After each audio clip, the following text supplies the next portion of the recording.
আসসালামু আলাইকুম বন্ধুরা, আজকে আমি তোমাদের সাথে নতুন একটা রেসিপি নিয়ে চলে আসলাম। আজকে রান্না করব ডিম দিয়ে আলুর তরকারি। এই তরকারিটা কিন্তু খেতে খুব সুস্বাদু। এটা পরোটা, ফুলকো লুচি ও রুটির সাথে খেতে কিন্তু খুব ভালো লাগে। ভাতের সাথেও খাওয়া যায়। এই তরকারিটা আমি আজকে রান্না করব। দেখুন বন্ধুরা, প্রথমে কড়াইতে তেল দিয়ে ডিমগুলো ভেজে নেব। ডিমগুলো লাল লাল করে ভেজে নেব।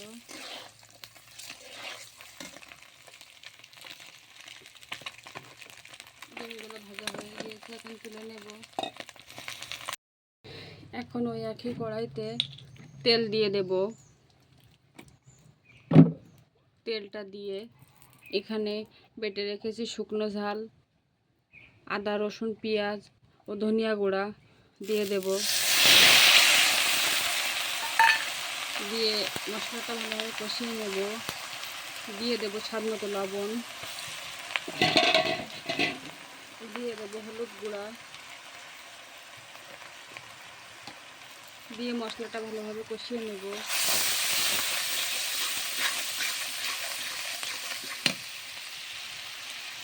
দিয়ে দেবো অল্প একটু গরম মশলার গুঁড়া,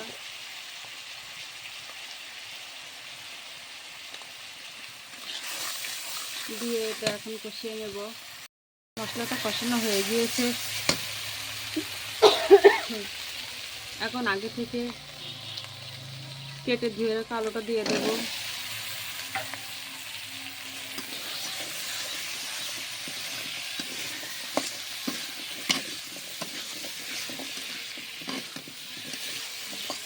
দিয়ে আলুগুলো ভালোভাবে নাড়াচাড়া করে মশলার সাথে মাখিয়ে নিয়েছি।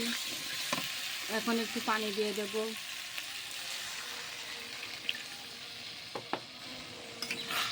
পানিটা দিয়ে এখন ঢাকা দিয়ে দেব। আলুটা কষিয়ে নেব। আলুটা কষানো পর্যন্ত এখন ঢাকা দিয়ে রাখবো।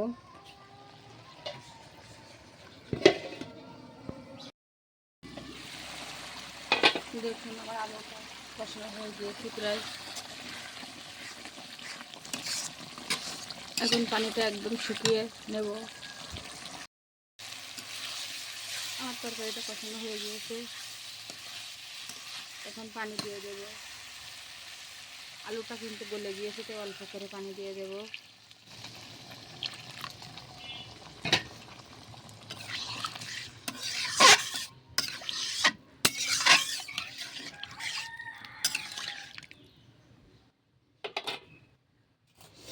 দিয়ে এখন আগে থেকে ভেজে রাখা ডিমটা দিয়ে দেব।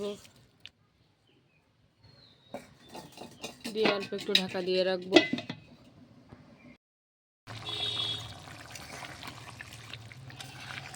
ডিম দিয়ে আলুর তরকারিটা আমার হয়ে গিয়েছে। এখন অল্প একটু গরম মশলা ছড়িয়ে দেব। দিয়ে অল্প একটু জাল করে নামিয়ে নেব।